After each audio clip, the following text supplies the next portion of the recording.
Next little speech is on the foreign delegates to the Great Synod. Dordt was emphatically an international synod. International. The States General, who governed the synod, and we'll talk about them later this afternoon, the Lord willing, determined to invite delegates from many Reformed churches. They were able to communicate because the learned men of the age all knew Latin, and therefore they had a common language, even though they came from many different regions. Of the 86 delegates to the Synod, 27 of them were from foreign regions.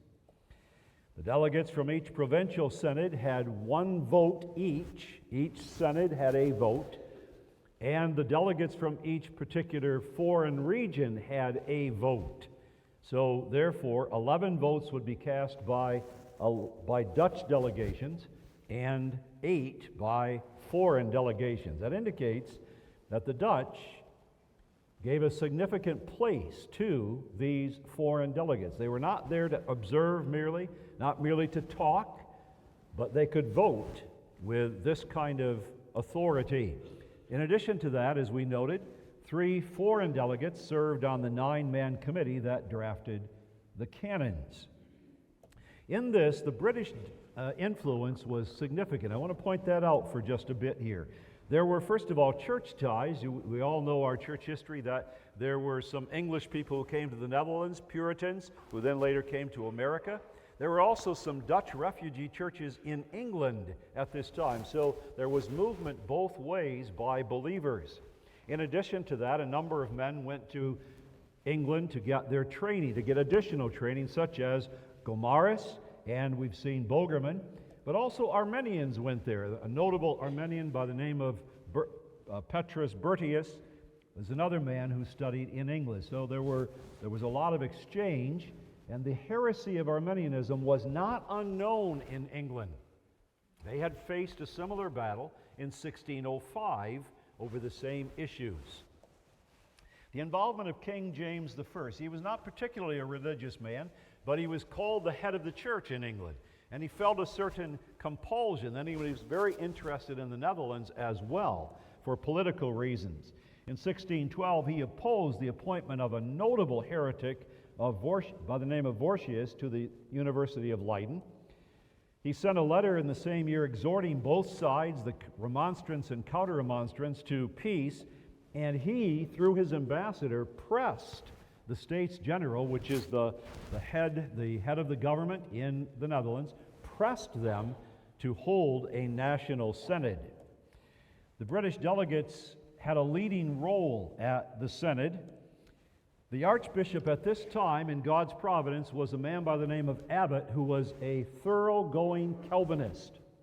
And therefore, when he selected the men, which had to be approved by the king, of course, but when he selected the men, he selected men who, for the most part, were devoted to the Calvinistic presentation of the truth. Calvin's doctrines. These men were committed to it, although not all of them were equal strength. The Synod of Dordt, then. So who was invited to the Synod of Dordt?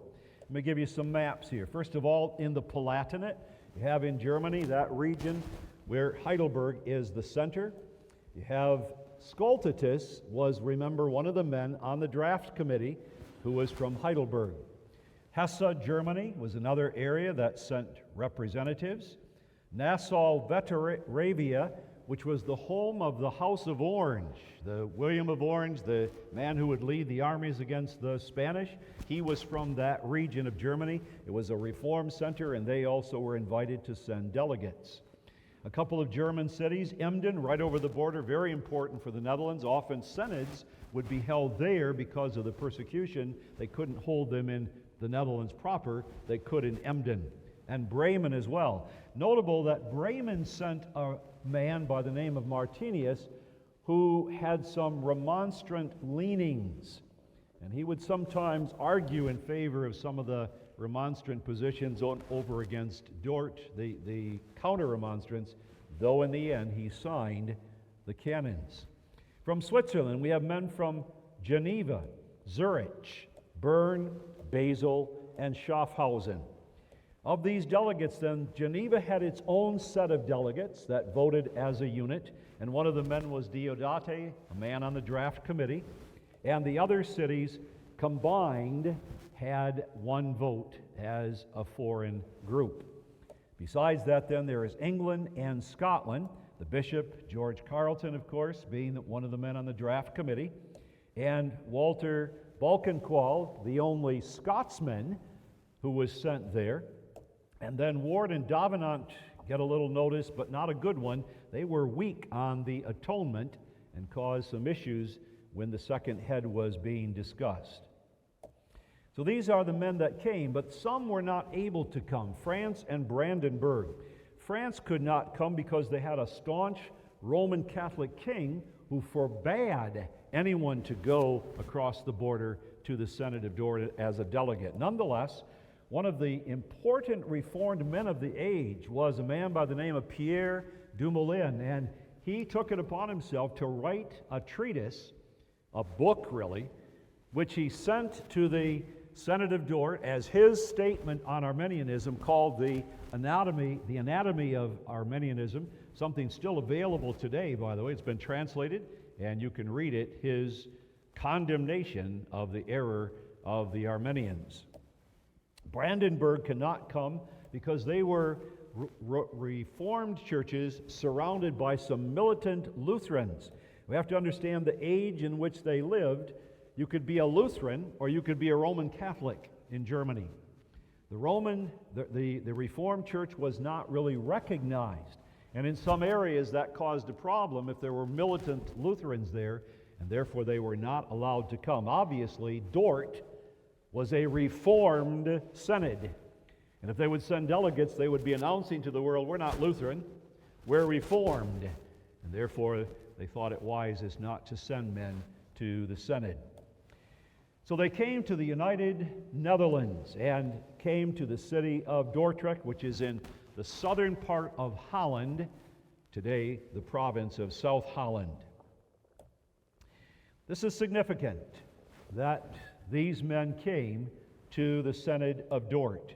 It was an international gathering of Reformed theologians. They came from all over Europe. Reformed churches sent their best men to the Synod of Dordt, outstanding theologians, professors, and ministers.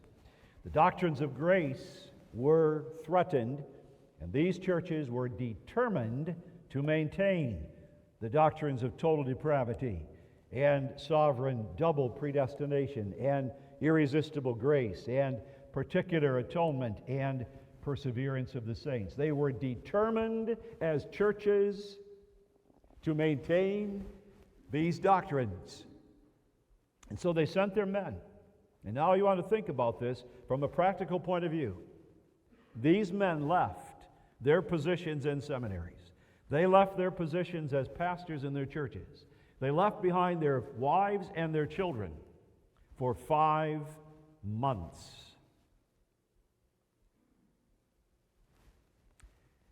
That's quite a commitment. That's quite a sacrifice. They were willing to do it because the truth was at stake. God determined this, of course, for the sharpening of the doctrines of grace, for the preservation of the Reformation, and for the preservation of Reformed churches throughout Europe.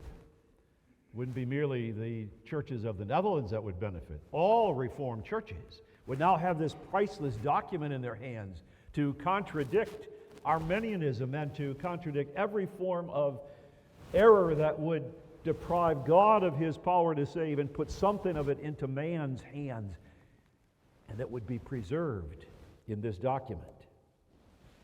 But this isn't merely for the churches of that age. It's for the church Catholic. It's for the church today, so that now 400 years later, by God's grace, the truth can still be confessed, preached, taught in the catechism room, the doctrines of God's grace. God determined this for His great glory.